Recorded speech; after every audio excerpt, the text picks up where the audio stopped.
ગામડાથી અમારે એક મૂર્તિ લાવ્યા હતા. એ મૂર્તિ કોઈ અમારા કુટુંબની કોઈ દરજીભાઈની જ હતી. તો એ પધરાવા જતા હતા. તો મારા દાદાએ કીધું કે ક્યાં જાઓ છો, કે આ મૂર્તિ પધરાવા મારે કોઈ ઓલર નથી. તો એ મૂર્તિ લઈને અમે અહીંયા મારા દાદા પડદાદા અહીંયા લઈને આવ્યા. 100 વર્ષ પહેલાંની વાત છે ને અમે એને કુળદેવી તરીકે પૂજીએ છીએ. અમને કુળદેવીની કોઈ ખબર નથી, અમારી કુળદેવી કોણ છે. અને અમારા 3 ભાઈ પિતૃ, અમારા 3 સગા ભાઈઓ કૂવાની અંદર પડીને ગુજરી ગયા. અમે ઘણા ભૂવા ભોપા કર્યા. મારી દાદી છે એ પોતાની જાતે અગ્નિજ્વાળા કરીને મરી ગઈ, પોતાની જાતે આગ લગાવીને. એ બી બહુ ભક્તિવાળી હતી. પણ શું દુઃખ છે કંઈ ખબર નથી. મારા પિતાજી બી એમને મરતા કહી ગયા કે હું બેઠો છું ત્યાં સુધી તો તમારું કંઈ નહીં થાય, પણ મારા ગયા પછી શું થશે. ને ખરેખર એમના ગયા પછી અમારે અતિ દુઃખ પડ્યું છે. અને અમારા કેટલાય ભૂવા ભોપા આવીને ગયા અને એમણે એમ કીધું કે તમારું કોઈ કંઈ નહીં કરી શકે. ભૂવા ભોપાએ ગયા, મારી મૌલાનાઓને બી બોલાયા, મલંકને બી બોલાયા. એક મલંક એ તો અમારા ઘરની અંદર ફાધરના દોસ્ત હતા, એમણે જોડે ગયા હતા. તો અમને રોજ એક રકાબી મંગાવતા કાચની, એની અંદર અક્ષર લખીને હાલતા હતા. ને ઘરે આવીને તિજોરી મૂકતા તો આંકડા ફરી જતા હતા. પછી 3 દિવસ એવું સલંગ ચાલ્યું. તે પછી એક દિવસે મૌલાના રિક્ષા લઈને આવ્યા, અડધો કલાકનો ટાઈમ લઈને આવ્યા હતા. એક બોટલની અંદર એક વસ્તુ, હવે એ શું પૂરીને ગયા મારી સામે એક દીવા જેવું એ બોટલની અંદર પડ્યું. અને જોયું અમે, એ લઈને ગઈ એ બોટલ. ને પછી એ બોટલની એટલી બધું વજન થઈ ગયું કે ત્યાં જતાં જ પેલો પડી ગયો હતો મસ્જિદની અંદર. હવે શું લઈ ગયો એ અમને કંઈ ખબર નથી, કશું ખબર પડતું નથી માતાજી. પણ આજે કોઈ વસ્તુ કોઈએ કીધું કે તમારા પર કરેલું છે કે એવું. 3 ભાઈ બી મારા પાણીમાં ગુજરી ગયા. તમે અસલ અહીંના છો કે બહારના, રાજસ્થાન બાજુના? રાજસ્થાનના.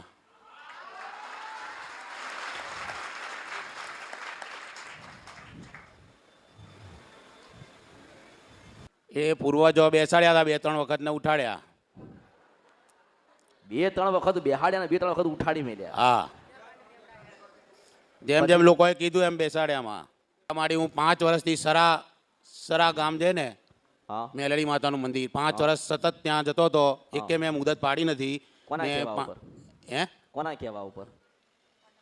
એ અમારે એક દોસ્ત હતો, આનો દોસ્ત હતો, એણે કીધું હતું કે ત્યાં આ છોકરાનો કે ત્યાં જઈએ તો આપણે સારું થશે. તો 5 વર્ષ મેં ત્યાં સતત ભર્યા અને દીવો બી કર્યો 5 વર્ષ સુધી. ના, એ મુદતો હાલતા હતા કે 3 મહિના 6 મહિના 3 મહિના 6 મહિના, એવી રીતે 5 વર્ષ કાઢ્યા મેં. 5 વર્ષ સતત મેં દીવો કર્યો એમનો. પોતાની રસ્તો બતાવવા માંડી. હવે તો ત્રાસી ગયા છીએ હવે અમે. અને આ છોકરાને હવે દીકરી લઈ લીધી માડી. તો હવે 5 વર્ષે એને દીકરી આલી હતી અને લઈ લીધી ભગવાને. હવે તમારા આશરે આવ્યા છીએ. મેં તને પહેલા શું કીધું ખબર? જો તને ખબર પડતી હોય ને તો તું બધે જઈને તો આવ્યો જ હોય. એટલે 100% નથી પણ 50% તમે ભૂવા ખરા ને? હા માં, ભૂવા એટલે તમને ખબર પડતી હોય બધી. વેણ, વધાવો, ધીજ, મૂળા, માનતા, બાદા, તમને 50% ભૂવાની જે રીત હોય તમને ખબર પડતી હોય. હા માં, તો તમને એવી ખબર પડવી જોઈએ કે માતાએ એવું પહેલા કીધું કે ભાઈ તમારું અસલ વંશનો વેલો છે ને રાજસ્થાનમાં થયો હતો. હા માં. જો કદાચ તમને કદાચ કહેતા ના આવડ્યું, તમને સમજતા ના આવડ્યું, તમને એવું ચેતના અંદર મનમાં થવી જોઈએ કે સીધી રાજસ્થાન પહોંચી. હા માં, એમ કહું છું. એટલે તમે મોડા છો થોડા જ્ઞાનમાં, સમયમાં બધે મોડા પડ્યા છો તમે એમ. હા માં, નકર ખબર પડી જવી જોઈએ એમ. હા. તો તમે તમારા બાપુજી કે દાદા હોય ને કે તમે પોતે હોય, હા, તો ખરેખરમાં તમે કેમ દુઃખી થયા ખબર? હા માં, કે તમે તમારા જે પૂર્વજો, જે વંશજ આજથી 200 કે 250 વર્ષ પહેલા રાજસ્થાનમાં જે દેવ પૂજાતું હોય ને, અસલ પૂર્વજો જેમ જેમ બહાર નીકળ્યા ને, બહાર કહેવાય ને, રાજસ્થાન થી અહીંયા કમાવા આયા. બરાબર છે? અહીં કમાવા આયા તો કે ભાઈ કમાઈને તો પાછું જ જવાનું ને, પાછું કોઈ ગયું નહીં. પાછા ના ગયા એટલે એમાં તમને એક ભૈરવ દાદા નડ્યા. કોનું દુઃખ છે? તમારા બધાના મગજ બંધ થઈ ગયા. તમને ખોટા વિચાર આવે. તમારા જે કાર્ય તમે કરો છો ને એમાં તમે પાછા પડો છો. તમારી સફળતા થતી નથી. ખરેખરમાં તમારા માતાજી ગોતવાની જરૂર નથી, તમારે ભૈરવ ગોતવાનો છે.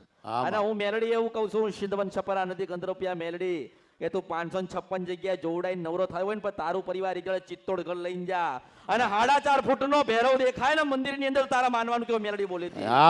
એ રાજસ્થાન પેલા ચિત્તોડગઢમાં જાઓ અને રાજા રાણીને મળીને તારા ગામમાં જવું અને ચિત્તોડગઢની પહેલા 25-30 કિલોમીટર તારું ગામ પડે છે.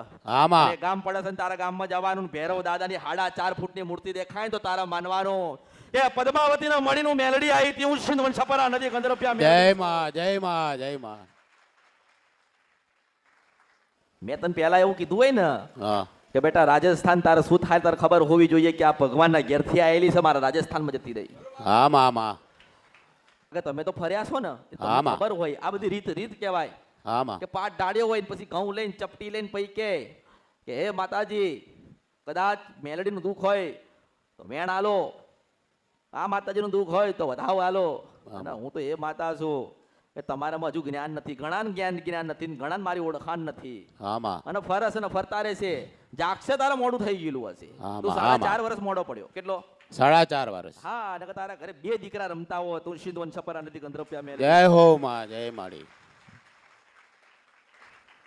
કઈ નહીં, આ તો ભગવાનના લેખ લખ્યા હશે ને તમારે ફરવાનું લખ્યું હોય ને ફરવાનું તમારે ફરવાનું લખ્યું હોય એમ કરતા કરતા વર્ષ ગતા રહ્યા તમારા વર્ષો ગતા. હું એવું કઉ છું કે ચિત્તોડગઢ હોય કે પાકિસ્તાન હોય કે હાથ દરિયા પાર હોય તમે તમારા દેવની હોડ ને લીધી ને એટલા દુખી છો. હું માં છું ને તે મારો સિદ્ધાંત છે કે તમારા દેવ બાજુ મોકલું છું. મેં શું કર્યું, મેં તમારા દેવ ગોત્યા ને તમને જે દેવ દુઃખ છે ને મારે ન ગોતી નાખો. તમે પૂજો ના પૂજો તમારો વિષય છે ને. મેં માની ફરજ પૂરી કરી છે કે તમને તમારા દેવ સુધી તમને મોકલું. હવે દેવને પૂજવા, એમને નિવેદ કરવું, એમની આરાધ કરવી તો તારો વિષય છે ને, મારો વિષય નથી. અને હું એમ કઉ છું કે તું દુનિયામાં 5000 જગ્યાએ ફરીને આવે, દિગંબરોને મળીને આવે ને શાસ્ત્ર વાંચીને આવે અને દુનિયાની બધી જગ્યાએ તું ફરીને આવે. પણ હું તને એમ કઉ છું કે મારા શબ્દોનું ગ્રહણ કરજે. જો નારાયણ ઘરે લાવવા હોય ને, મેં તને શું કીધું કે 2 દીકરા આથી 4.5 વર્ષ પહેલા તારા ઘરે રમતા હોત. પણ કઈ નહીં, કઈક લેખ લખ્યો હશે. મારા આવવાનું, તારા બેહવાનું, મારા ગાવાનું, તારા સાંભળવાનું હશે. શ્રીફળ હાથમાં રાખજે એવું કેજે ભૈરવ દાદા ને, હે દાદા, હે ભગવાન, હે મહાદેવ, દાદા ભૈરવ દાદા મારા પર દાદા ને દાદા તમને પૂજતા હતા પણ અમે તમારી હોર લેતા નથી, અમે તમને નિવેદ આલતા નથી, તમારા દીવાન તમારા બેહાણા કર્યા નથી. પણ દાદા અમારે તમને લઈ જવો છે, તમને બેહાડીને પૂજવા છે. આજે માનો કે 100 થી 200 વર્ષ થયા હોય, તમારા દેવ તમારા માટે તળફડતા હોય કે મારા દીકરા ને મારી વહુ ને મારા દીકરીઓ બધી જતી રહી મને મૂકીને, અમે તો અમારી સેવા પૂજા કોણ કરે, અમારું કોઈ નથી, એટલે તમારી ઉપર કોઈ કરી નાખ્યું નથી. તમને માતાજીનું દુઃખ છે નથી કે તમે બેહાડી છે કે તમે રવિવાર ભરતા હતા કે મંગળવાર ભરતા હતા, તમે મેલડીના દીવા કરતા હતા, એની અત્યારે કશું જ નથી. અત્યારે એ જ વાત હું જે પકડાવું છું પકડજો. ભૈરવ દાદા, અમે તમને પૂજવા તૈયાર છીએ ને, હું તમને લઈ જઈશ ને તમારી સેવા પૂજા કરીશ, તમારો દીવો કરીશું. એ દાદા અત્યારે તો અમે દુખી છીએ પણ તમે કઈક લીલા કરો, તમે કઈક આશીર્વાદ ના કૃપા આલો, અમે તમારી ભક્તિ કરીએ ને કઈ જોવડાઈએ ને કઈ દુખી ના થઈ જઈએ. તો એ દાદા મારા ઘરે એક દીકરાનો જન્મ થાય ને, મારા ઘરે દીકરાનો જન્મ, દાદા અહીંથી તારી જોત લઈને મારા ઘરે જોત જગાઈશ. જય હો જય માં. મારી વાતની ખબર પડે? તું મને મળવા આવે કે ના આવે? હું તને મળું કે ના મળું? હું આવીશ. તો તારા જેવી દીકરીઓ હજારો લાખો કરોડો ના ખોળા ભરીને મારા નારાયણ ના ઘરે પાછું જવાનું છે. હું મેલડી બોલું છું આ કળિયુગમાં. હું એક જ છું આ છેલ્લી, મારા પછી કોઈ નહીં.